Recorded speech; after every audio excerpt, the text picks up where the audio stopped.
The strength of the Soviet Air Force has often been associated with the MiGs, internationally famous fighter planes. During the Cold War years, the MiG fighters were the primary adversaries for 3 generations of Western aircraft. In numerous regional conflicts, the MiGs repeatedly demonstrated their awesome combat power. While every Western pilot learned to recognize MiGs in the air, little has been known about the history of these planes and the people who created them.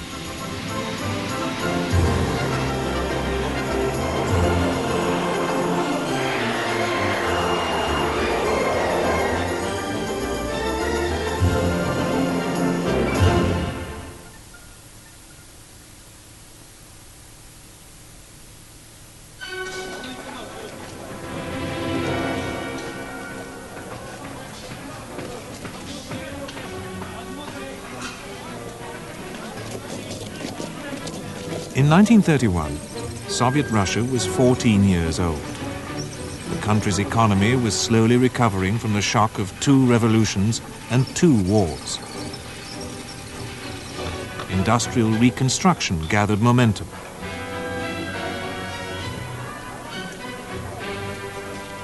The party's plans for the country's technical development paid particular attention to aircraft construction, as aviation was considered both a critical factor in future wars and a promising means of transportation.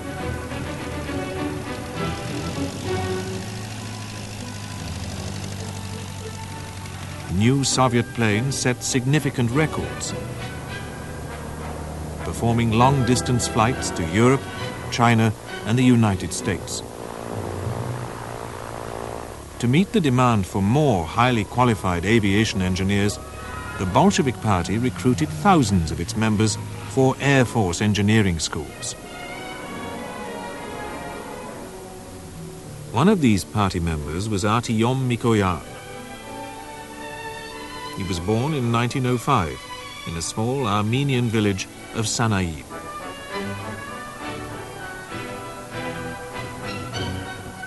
The youngest son of a poor carpenter, Mikoyan worked as a village shepherd from the age of 6.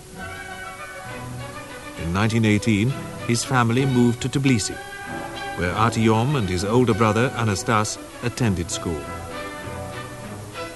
In 1923, in Rostov-on-Don, Mikoyan entered a technical school to learn the trade of lathe operator. In 1925, he joined the Bolshevik Party and moved to Moscow to work at an electric equipment plant.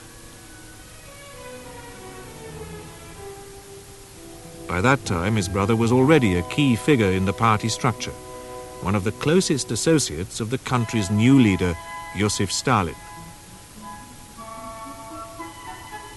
When young members of the party elite were chosen to study aviation engineering, Artyom Mikoyan, with his flawless proletarian background and his brother in the high party echelons, was a perfect candidate. In 1931, he entered the Zhukovsky Air Force Engineering Academy in Moscow. He studied aviation science and design, and in 1935 went to Kharkov for practical training in aircraft engineering. Back in Moscow, Mikoyan, interested in creating his own design, persuaded his friends to join him in building an airplane. In 1936, they presented their baby plane, the Oktyabryanok, at a prestigious aircraft competition. After Mikoyan successfully graduated from the academy in 1937, he was assigned to the Fighter Design Bureau. This enterprise had been founded by Nikolai Polikarpov in 1923 and had originally designed light multi-purpose biplanes. Among them, the famous Po-2, a trainer converted to a night bomber during World War II. In the late 1930s, Polikarpov's I-15 biplane and I-16 monoplane were produced by the thousands, making his bureau an unchallenged leader in fighter design. When Mikoyan came to the bureau, he helped update the I-16 and designed the I-153 biplane with retractable landing gear. Polikarpov noticed the talented young engineer and put him in charge of all the Bureau's work on the production models. Polikarpov believed that highly maneuverable but relatively slow biplanes complemented high-speed monoplanes in air combat. Fighting during the Spanish Civil War disproved this idea. Over Madrid, the new Nazi Messerschmitt Bf-109E bested both the I-16s and the I-15s, making use of its superiority in speed.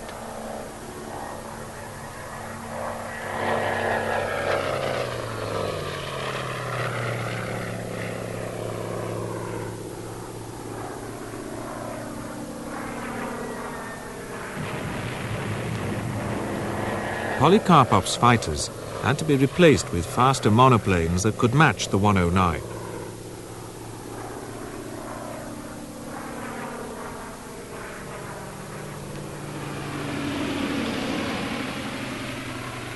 Stalin sanctioned the formation of new bureaus headed by promising young designers able to create a new generation fighter. Meanwhile, Artyom Mikoyan gathered a team of designers and engineers in the Polikarpov Bureau to realize his concepts for a superplane. One of these designers, Mikhail Gurevich, would become Mikoyan's closest friend and associate. Born in 1892, Gurevich graduated from the Institute of Technology in Kharkov. He acquired a vast background in design. In the autumn of 1939, Mikoyan's team proposed a project for a fighter named the I-200. Their aircraft would use an engine created by Alexander Mikulin. The AM-35 engine was originally designed for long-range bombers and was famous for its unique characteristics at high altitudes. With Anastas Mikoyan's support, the I-200 project was approved by the party leadership. A bureau was created to build the new plane with Artyom Mikoyan as its director.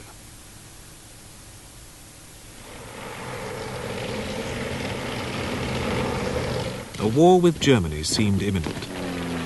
Wehrmacht troops marched through Europe. Its cities collapsed under Luftwaffe bombs.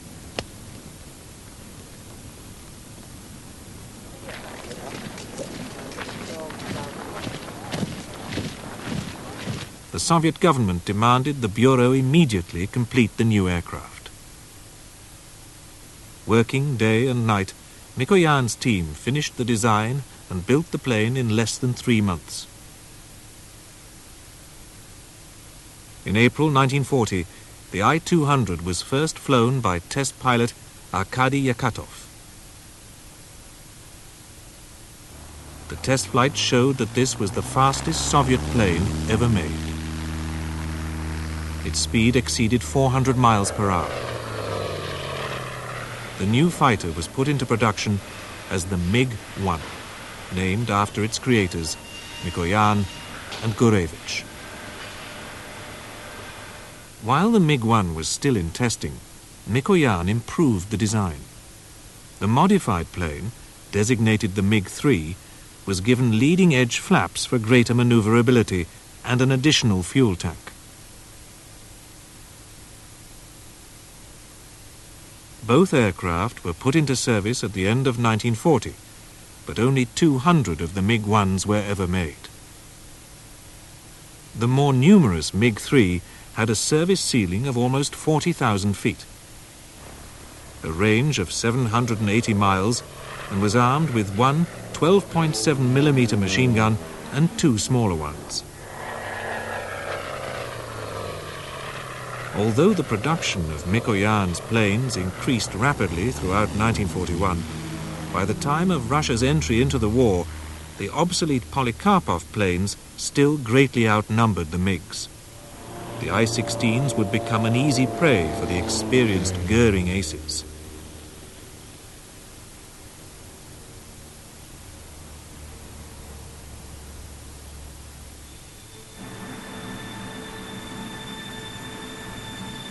The German invasion began on June the 22nd with massive Luftwaffe bombing raids. Airfields were primary targets. Airstrips and ground installations were wrecked.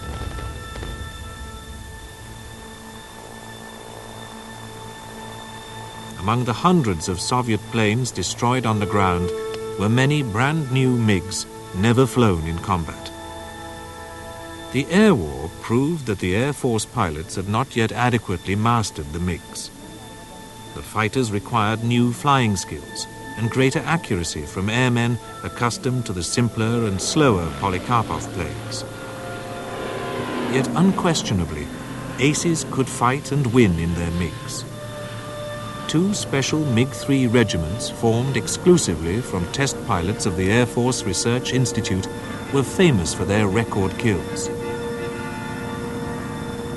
The regiments were the creation of test pilot Stepan Suprun, who commanded one of them personally. Brilliant ace Pyotr Stefanovsky headed the other. In late June 1941, these formations flew to the front. Suprun was shot down and killed after 4 days of combat. He was succeeded by his aide, Konstantin Kokinaki.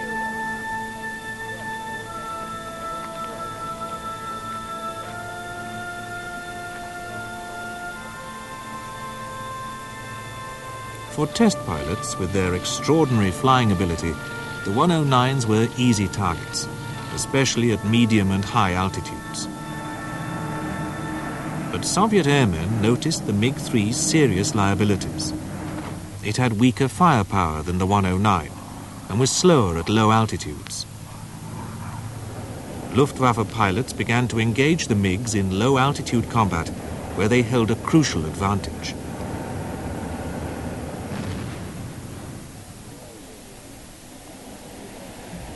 Squadrons of MiG-3s were assigned to defend major Soviet cities against the incessant Nazi bombing raids.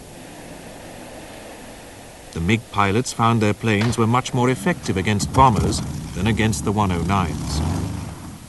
The MiG's high service ceiling and rate of climb were decisive in night interceptor missions.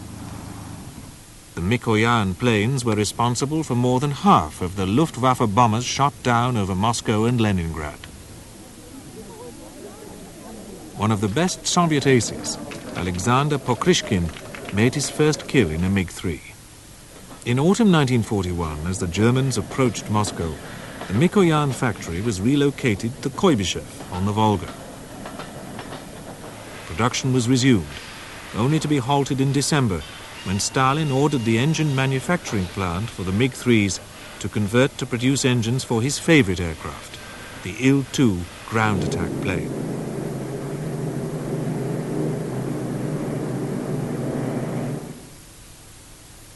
"3,200 MiGs have been produced by that time.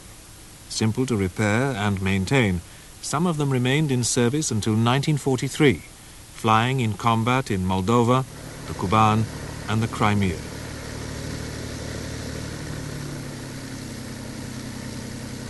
In March 1942, the Mikoyan Bureau was given several old industrial buildings in Moscow. The construction of the new facilities began in April. Despite the difficulties caused by the two relocations, Mikoyan and his engineers continued their work on new and original aircraft. In 1941, they built the Dis-200, a twin-engine escort fighter with a range of more than 1,700 miles. It was successfully tested, but remained experimental. Although MiG-3 production was halted, Mikoyan continued to improve the fighter.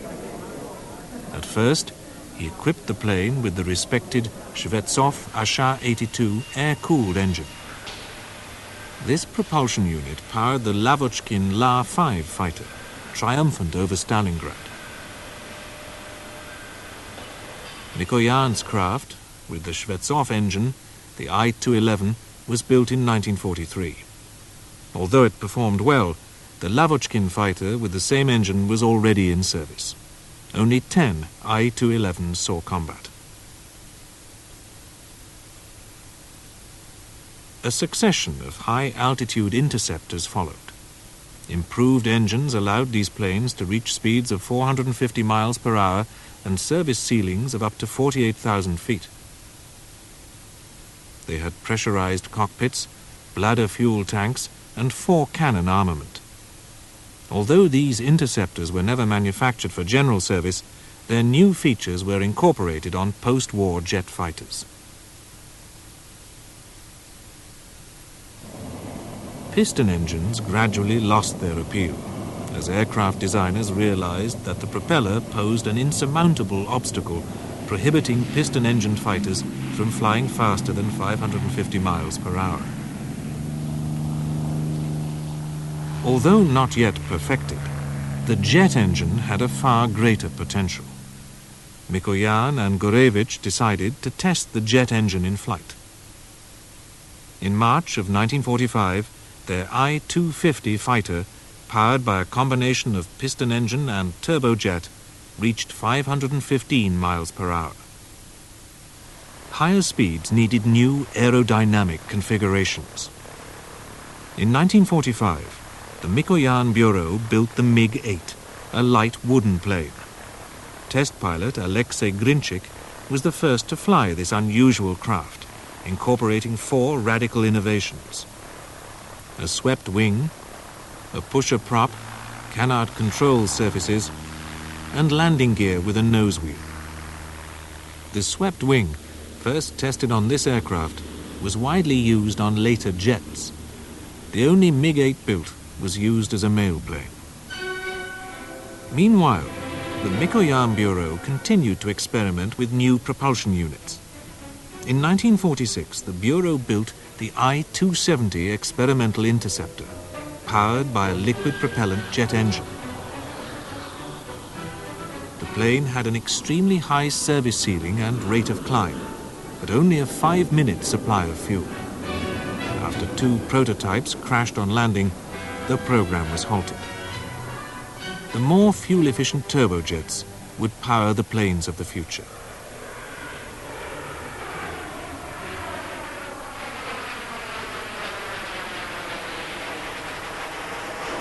By the end of the war, designer Arkhip Lyulka had built the first Soviet turbojet engines, yet they were not reliable enough to be tested in flight. Instead, Mikoyan and his designers had to use BMW engines captured from the Germans. One engine alone could not produce enough thrust, so the initial plan envisioned the use of 2, mounted under the wing. Mikoyan opposed this drag-increasing configuration and suggested that the 2 BMWs should be placed inside the plane's body. Fitting the engines into the fuselage was a difficult task for the designers, but they were rewarded by the truly unique performance of their creation. The new turbojet fighter, designated the I-300, first took off in April 1946, piloted by Alexei Grinchik.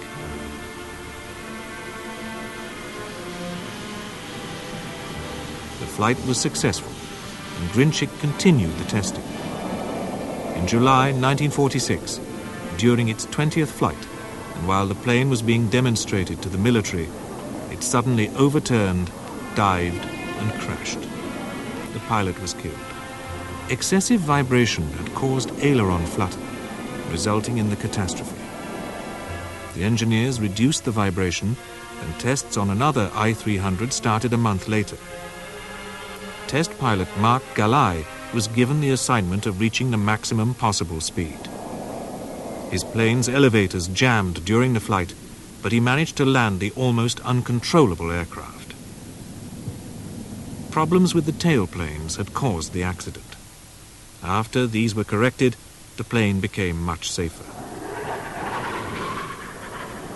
The I-300 became the first Soviet production turbojet fighter under the MiG-9 designation. Powered by 2 modified RD-20 engines based on the BMWs, the MiG-9 demonstrated at the Tushino Air Show in October 1946 could reach a speed of nearly 570 miles per hour and a service ceiling of 45,000 feet. It performed better than any other Soviet turbojet fighter. For his design, Mikoyan received the State Prize, the highest government award given for significant technological achievements. Several versions of the MiG-9 were created. In 1946, the MiG-9 UT, a two-seat trainer, was built. One of the first Soviet ejection seats, designed by the Mikoyan Bureau, was tested using this plane. A year later, the seat became standard on the MiG-9M. This fighter, with its two enhanced performance turbojets, could exceed 600 miles per hour. Another MiG-9 became a flying lab for testing a guidance system later used on the KS-1, the first Soviet winged missile. Meanwhile, the Bureau continued a series of experiments with a swept-wing design, which drastically reduced drag at transonic speeds. The MiG-15 fighter was the first plane to combine the swept wing and the jet engine.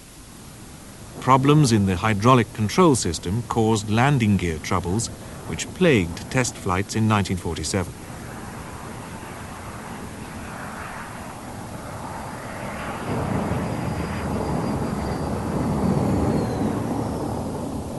The problems were solved, and by the end of the year, the fighter was put into production. It became one of the world's most famous combat aircraft, in service in the Soviet Union and other countries of the Eastern Bloc for a decade. The MiG-15s were originally powered by the Neen turbojet engines, licensed from Rolls-Royce, manufactured in Russia.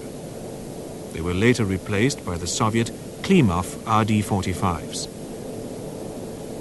This fighter flew at a maximum speed of more than 650 miles per hour and had a service ceiling of nearly 50,000 feet. It was equipped with a pressurized cabin and an ejection seat.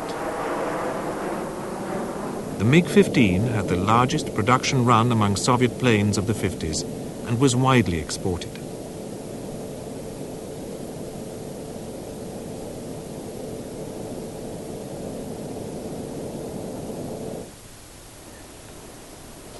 China received hundreds of these fighters as part of an extensive Soviet military aid program.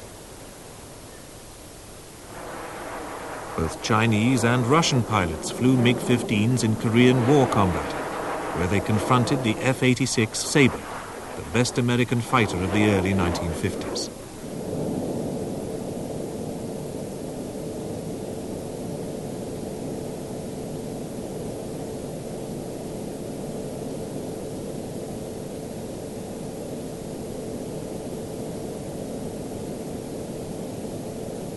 The MiG was superior in its climb rate and firepower, while the heavier, slower Sabre enjoyed the advantage of radar.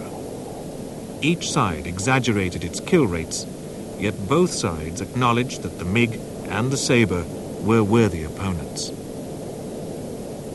The tactical advantage of radar was made obvious in Korea. Mikoyan was commissioned by the Air Force to create a radar-equipped version of the MiG-15. During 1949-50, a succession of these planes with a variety of radars and performance-enhanced engines was built and tested under the common MiG-15 BIS designation.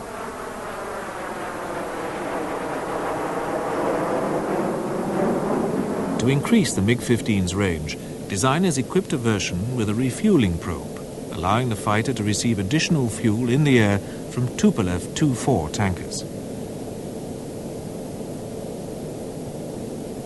As another range-increasing attempt, the MiG was fitted with external fuel tanks mounted on the wing. Due to the MiG-15's widespread use, the Air Force needed a trainer version of the aircraft. In 1949, the twin-seat MiG-15 UT was created. It was also used for testing the SK rescue system, which protected a pilot ejecting at high speeds by using the cockpit canopy.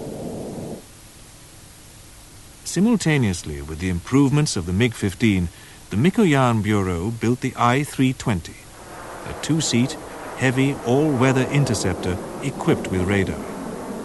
This plane, with two vertically stacked engines, was successfully tested, but a faster aircraft, the Yakovlev Yak-25, was chosen for manufacture. In the late 1940s, aviators considered speed the most critical element in air combat, and designers' primary objectives were to create a plane that could break the sound barrier. In 1949, Mikoyan's developed a new fighter based on the MiG-15. It was put into production as the MiG-17. Its wing, thinner than that of its predecessor, also had a 10-degree greater sweepback. This configuration, combined with the powerful Klimov VK-1 turbojet, produced higher speed.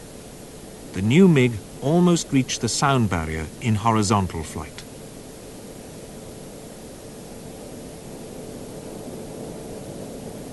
The MiG-17 was fitted with external fuel tanks mounted under the wing. Traditionally, Mikoyan used heavy cannon armament on his jets. The 17 received 3 cannons, one 37mm and two 20mm, located under the air intake. This easily maintainable and unpretentious fighter was exported to the Eastern Bloc and Third World countries. It performed particularly well during the Middle East conflict of 1956, demonstrating a superiority in speed and firepower over the French Dassault Mystère 4 fighters. After the new Klimov VK-1F afterburning turbojet was installed on the MiG, the plane became even faster than its prototype. Meanwhile, the Bureau made its first winged missile, the KS-1. The missile's airframe was a smaller version of the MiG-17s. The mass-produced KS-1, armed with a nuclear warhead and controlled by an automatic guidance system, became standard armament for the Tupolev Tu-16 carrier and a prototype for an entire family of winged and cruise missiles designed by Mikoyan's Bureau.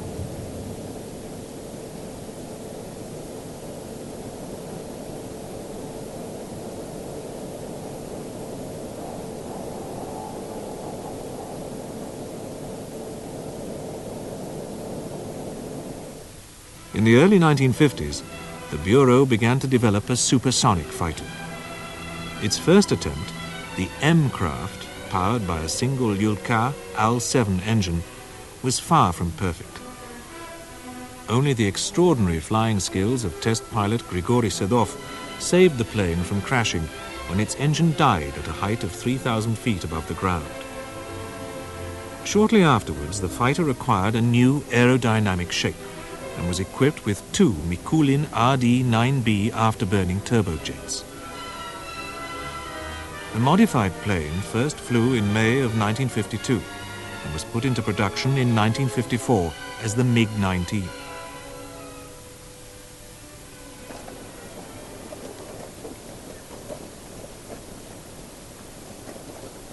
With its 55-degree wing sweepback angle, the plane easily mastered supersonic speeds exceeding 600 miles per hour. This speed required new principles of flight control. Elevators, no longer effective, were replaced with all-moving tailplanes.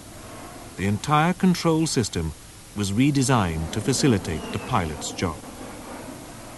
In 1955, the advanced radar-equipped MiG-19P interceptor replaced the original radar-less version.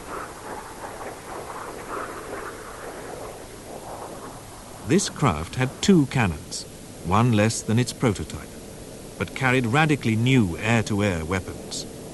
It was the first missile-armed MiG. An air defense interceptor has only minutes to take off and climb to altitudes of 50 to 60,000 feet to reach and destroy its target. Mikoyan's Bureau tried to minimize the interceptor's reaction time with several experimental models based on the MiG-19. One of them, the SM-30, tested by Grigory Shyanov in 1956, did not require a takeoff run. Within seconds, this plane with its solid fuel rocket booster could take off from a mobile platform.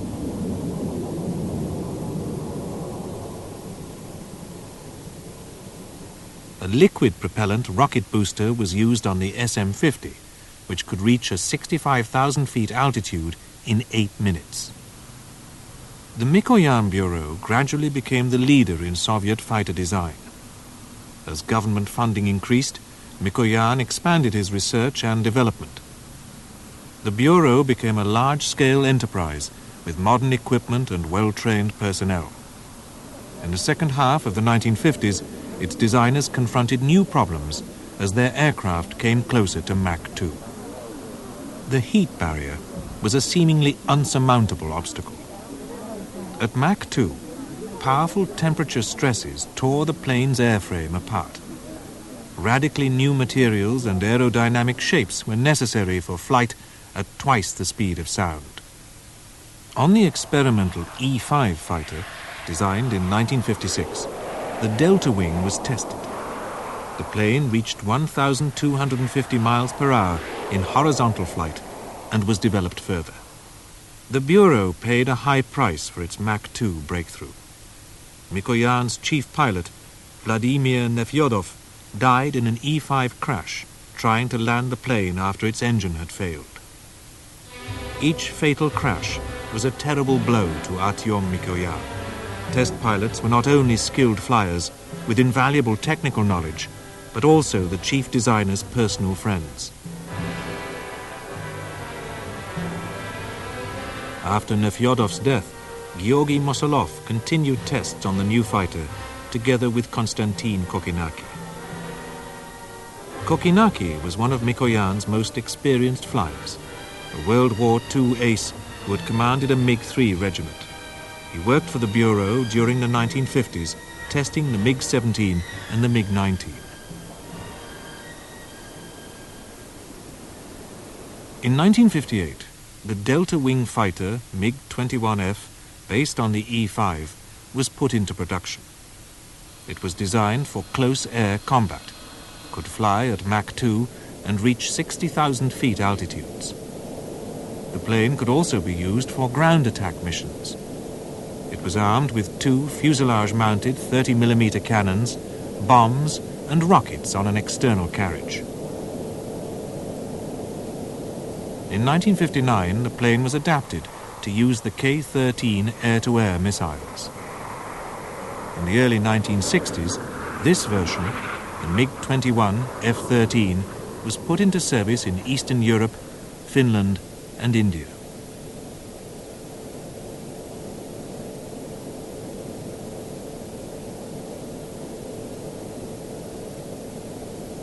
A version of the MiG-21F, designated the E-66, became a record-breaking plane. In 1959, Georgy Mosolov flew his E-66 at 1,490 miles per hour, breaking the record then held by the Lockheed Starfighter. Another Starfighter record was broken in 1961, when Mosolov reached a zoom altitude of 110,000 feet. The delta-wing Mikoyan fighter was repeatedly modified. The MiG-21F's trainer version, the MiG-21U, designed in 1961, is still in service at Air Force schools.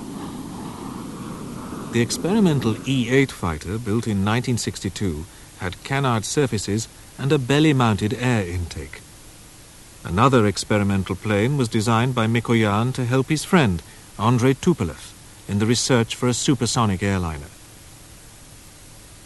This tailless craft, the MiG-21I, was used to test a new Gothic wing shape for the Tupolev Tu-144, which first flew in 1968.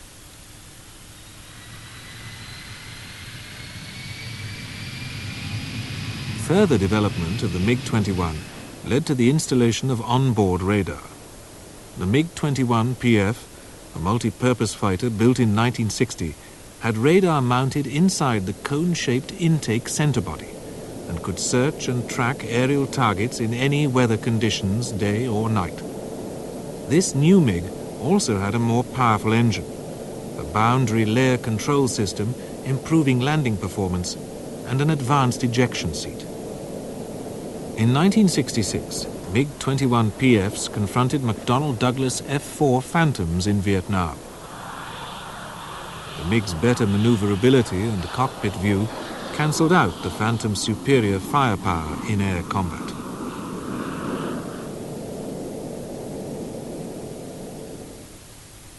The MiG performed so well in Vietnam that Mikoyan's bureau continued to develop and update the plane for 2 decades.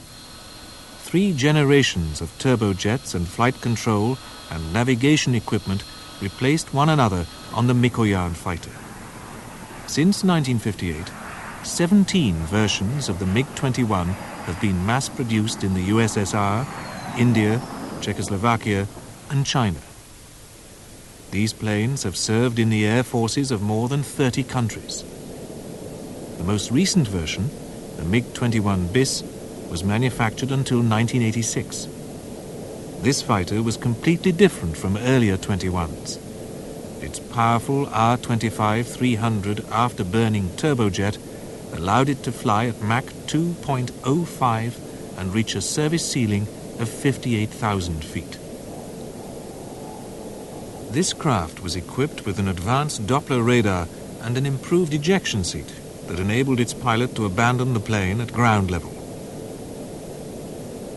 The MiG-21 bis carried a 23mm cannon and short-range air-to-air missiles on 4 underwing hardpoints.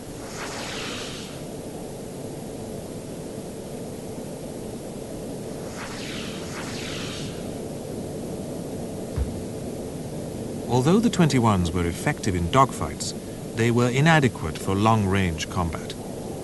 In the late 1950s, Soviet air defense needed radically new planes to intercept strategic bombers and intercontinental cruise missiles. These aircraft needed Mach 3 capability and the capacity to carry long-range missiles. Mikoyan searched for novel solutions to come closer to Mach 3.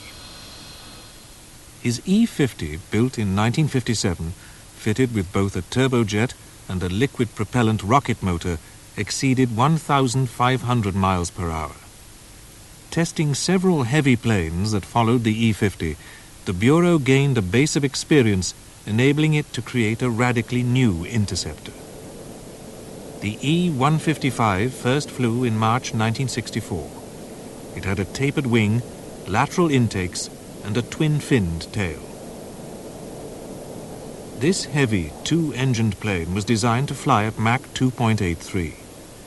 The high speeds required new materials and technology. The E-155's airframe was made of stainless steel and titanium alloys. The overall length of its welded seams equaled the distance from the Earth to the Moon. The extremely complicated series of tests which this type of aircraft required continued for 6 years. In 1970, this plane entered service as the MiG-25. One primary model was the MiG-25R, a strategic recce plane equipped for both photo and laser reconnaissance and radar and signals intelligence. Another mass-produced version, the MiG-25P, was a radar-equipped interceptor with a standard armament of 4 long-range R-40 missiles. MiG-25s, designated the E-133 and the E-266, set 29 world records for speed, altitude, and climb rate. Some of them still hold. One of the most impressive was set in 1975, when Alexander Fedotov, Mikoyan's chief pilot, climbed 100,000 feet in 4 minutes, 12 seconds. For many years, everything concerning the MiG-25's construction, equipment, and maintenance was conducted in strict secrecy. But ironically, this plane became the first MiG to fall in the hands of the NATO military. In September 1976, a top-secret MiG-25 was flown to Japan by a defecting pilot. Although it was returned to the Soviet Union, U.S. Air Force experts had enough time to study the interceptor in detail.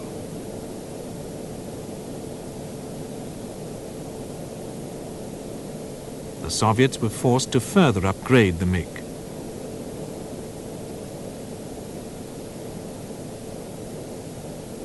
A new version, built in 1977, carried advanced missiles and was equipped with an infrared sensor to detect low-flying targets. This plane remained in service until the early 90s. At the same time as the 25 was being upgraded, the Bureau designed a space re-entry vehicle. This small craft, known as the Spiral, was tested in the mid-70s but never launched into space. Since the mid-1960s, Mikoyan had been working on a new combat fighter to replace the MiG-21. His creation had a variable geometry wing. This concept was the designer's attempt to incorporate the advantages of a straight wing, both during takeoff and landing and at subsonic speeds, with the benefits of a swept wing in supersonic flight. The prototype made its maiden flight in April 1967. 3 months later, it was displayed to the public at the Domodedovo Aviation Festival as the MiG-23. The aircraft performed new maneuvers made possible by the variable geometry wing, able to change its sweepback angle from 16 to 72 degrees. Another version of the fighter, the MiG-23 PD, was also displayed. It had a delta wing and additional lift engines, which shortened takeoff and landing runs, allowing the plane to operate from a 550-foot airstrip. This plane remained experimental, while the variable geometry fighter was put into production, entering service in 1969. The MiG-23 became the first light MiG to carry heavyweight medium-range missiles, but like its predecessors, it still could operate from low-class airfields.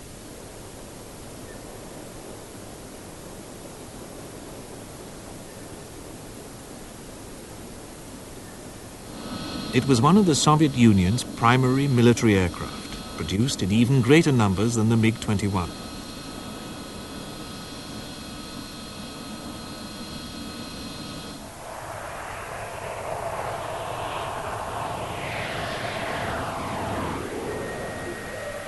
Its most widespread fighter version is the MiG-23 MO. This 33,000-pound radar-equipped aircraft can reach 1,500 miles per hour.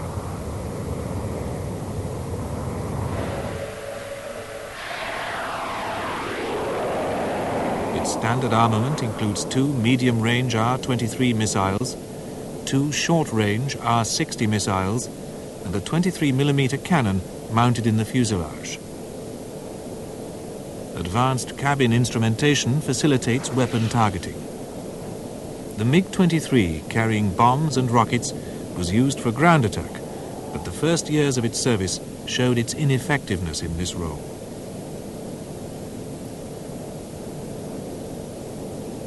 In 1972, to meet the need for a better ground attack plane, the Bureau created the MiG-27, a radically new aircraft based on the MiG-23.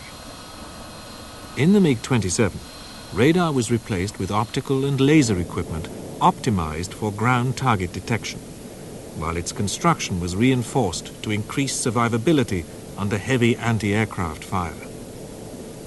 The plane can carry an 8,800-pound payload, including bombs, rockets, and air-to-surface missiles.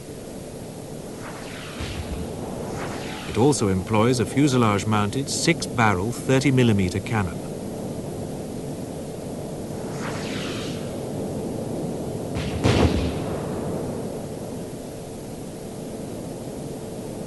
The MiG-25 and the MiG-23 were Artyom Mikoyan's last aircraft. This talented designer personally supervised work on more than 100 planes created by his bureau.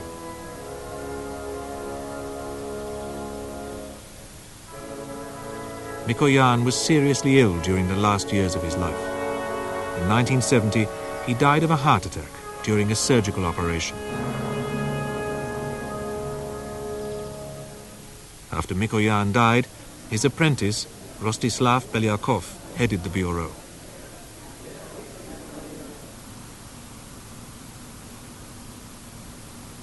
In October 1977, Alexander Fedotov became the first pilot to fly a new MiG, the MiG-29, a fourth-generation multi-purpose fighter.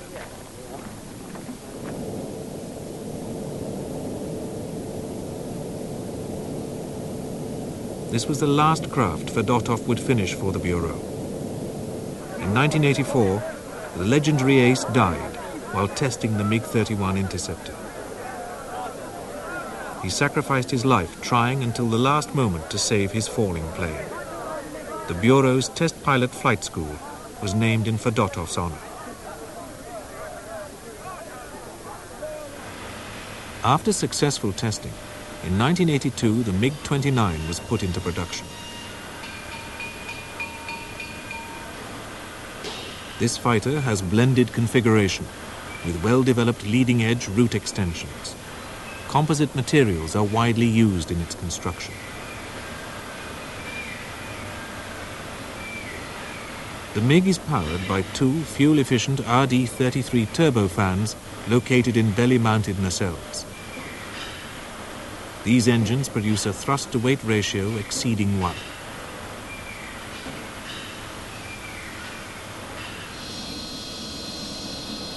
During the 1980s, the MiG-29 became the primary fighter of the Soviet Air Force.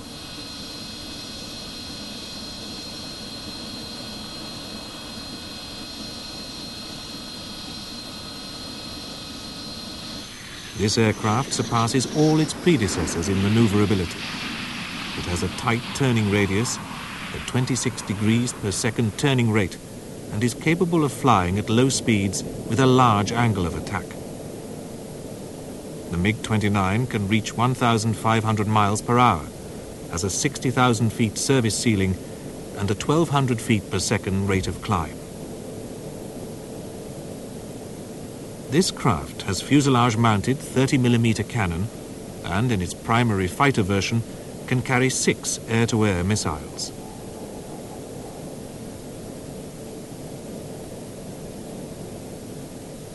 As standard, the MiG's 6 underwing hardpoints mount 2 middle-range R-27s or R-60s and 4 heat-seeking short-range R-73s.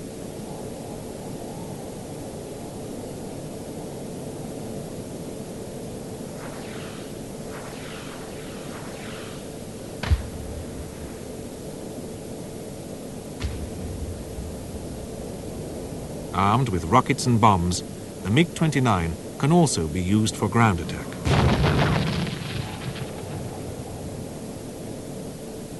This fighter is now in service in Algeria, Poland, Germany, Syria, India, and Iraq. After the German reunification, Luftwaffe also received several dozen MiGs, formerly in the possession of the East German Air Force. German pilots now fly aircraft they were previously supposed to fight against.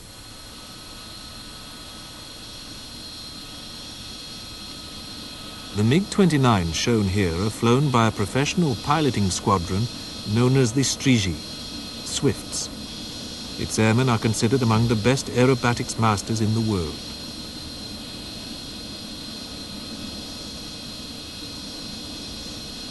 The MiG-29 became a basis for the two-seat MiG-29 UB trainer and the carrier-based MiG-29K fighter, which employs additional canard surfaces facilitating flight control. This plane was designed for the Admiral Kuznetsov, the first Soviet full-scale aircraft carrier. The 29K, the Bureau's first carrier-based fighter, was tested extensively for 5 years on a ramp-equipped ground airfield where Mikoyan's pilots mastered new techniques of takeoff and landing. In November 1989, after several trial touchdowns, pilot Tokhtar Aubakirov performed the first landing on the flight deck of the Admiral Kuznetsov carrier. Then, without using a catapult, he made the first takeoff from the deck ramp. In the summer of 1992, another new generation MiG was first shown to the Russian public at the Moscow Aero Show. This plane, the MiG-31, was built in 1975, based on the MiG-25, and was shrouded in secrecy for 15 years. This ultra-heavy, 100,000-pound interceptor with its two RD-30 F6 turbofans retained the high performance of its prototype. The 31 can accelerate to 1,900 miles per hour and climb to 65,000 feet. The plane's advanced equipment makes it dramatically different from the MiG-25. It mounts a powerful phased array radar, allowing it to detect aerial targets at a range of 180 miles. Low-flying targets can be tracked by an infrared sensor. The interceptor's fire control system allows to fire at 4 targets and track 10 targets simultaneously. This interceptor, unique in its class, demonstrates the potential of the Mikoyan Bureau. In its 50-year history, the Bureau grew from a small department into one of the largest aviation enterprises in the Soviet Union. More than 180 planes were designed, built, and tested by the Bureau. Its MiG fighters became synonymous with high performance and reliability, a bridge to the 21st century for Russian aviation.